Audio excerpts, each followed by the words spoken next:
Welcome to a lesson with Dr. Powell.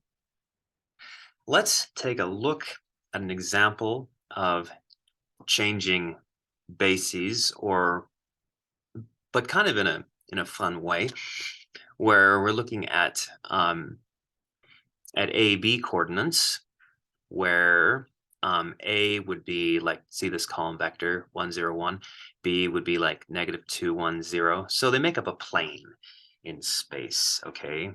So they make up a plane like this, all right? And let's suppose that we want to compare that to E1, E2, all right? So in particular, A is a change of basis matrix, if you like, if you're going from E1 and E2, which is a subspace of R3, and we're going to another subspace of R3. So we're kind of looking at a change of basis within a kind of an ambient space here, but being in different places. All right. So we're kind of changing planes, like from this plane to this one. So it's really like an isomorphism.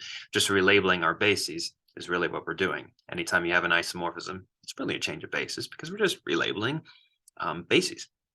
Okay, so let's take a look at this example and what's going on. So the matrix that takes us from AV coordinates to E1, E2, E3 is simply this one right here.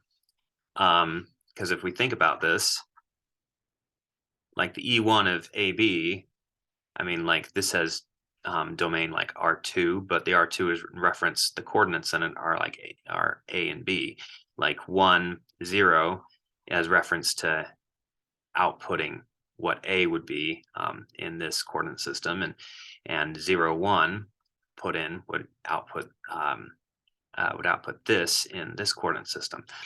Okay, so we can kind of think of it that way. So going from AB to this coordinate system, this is the matrix A. A left inverse, in fact, there's two different left inverses I've written here, would go back the other way. Left inverse is, we need left inverses here instead of just simply inverses because of the nature of what we're doing. Okay, so these, we could compute these and we get two different examples. They both work if we take this multiplied by that or that multiplied by that. Either case, we get the identity matrix. Okay, so now if we want to describe, let's try to describe what happens or what kind of linear transformation we need on E1, E2, E3 coordinates such that we would have this transformation on AB coordinates. So in AB coordinates, what if they just A and B just swap places, right? Can we think of a linear transformation that actually would make A and B swap places, but within E1, E2, E3? Well, first, we take coordinates in E1, E2, E3, and we transfer them to AB coordinates. Okay, take them to AB. Now within AB, let's run this swap. Then after we run the swap, let's put it back. Let's put it back in E1, E2, E3 coordinates, and let's see what the result is. Now, if we're using this left inverse or this left inverse, we will get two different transformations. So different linear transformations will produce the swap. In fact, we can even see this in action. What if we were to plug in to this matrix right here? Let's just think about this. What if we were to plug in 1, 0, 1? Be 1 times that column, 0 times that one. Wait a minute. 1, 0, 1, the output is this guy, meaning this guy was sent to that guy. Now, what if we were to do the same with negative 2, 1, 0? Negative 2, 1, 0. We put it in, we get negative 2 times that, 1 times that, 2. My goodness, we get back 1, 0, 1. They've swapped places. Now, if we do, we can run the same type of analysis actually on this matrix. If we go, like if we throw in a 1, 0, 1, actually we end up getting this column, which is what we want a swap for. And if we do negative 2, 1, 0, let's think about that. So think of a let's see, negative 2, 1, 0. So that would be like a 4 minus 3. That would be a 1. And then we have, so let me actually write that out so you can see what we're doing here.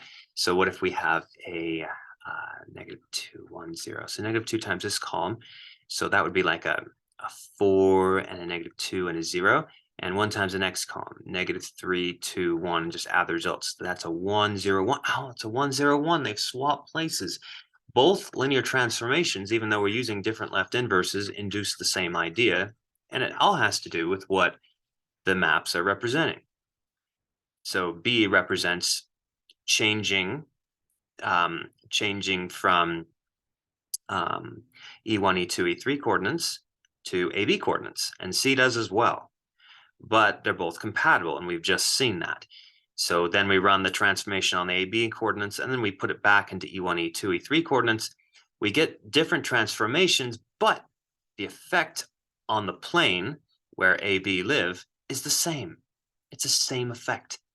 Okay, so we actually were able to describe a linear transformation out here in our ambient space that gave us a certain effect that we wanted within our current space location right here. Thanks for watching.